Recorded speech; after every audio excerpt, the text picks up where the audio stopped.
Hello friend, happy ছট পূজা। আমাদের ছট পূজার দেখো এইখানটাতে ঘাট সাজাতে চলে এসেছি। বাম্পার করে ঘাটটাকে সাজালাম। এবার আমরা ঘাটে আসবো। এই যে ডালা নিয়ে ঘাটে চলে এসেছি। ডালাটাকে মানে ঘাট সাজালাম বাম্পার করে। এটা আমার ভাই যেটা আছে নদীতে। দেখো কত লোক, চার সাইডটা দেখো ঘুরে।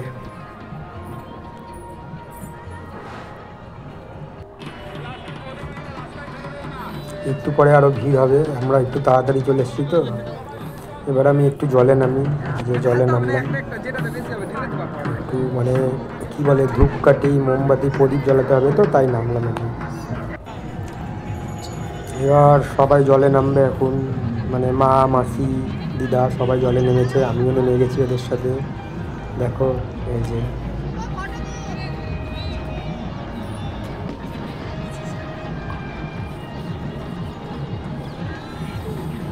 সবার সাথে আমিও জলে নেমে আছি।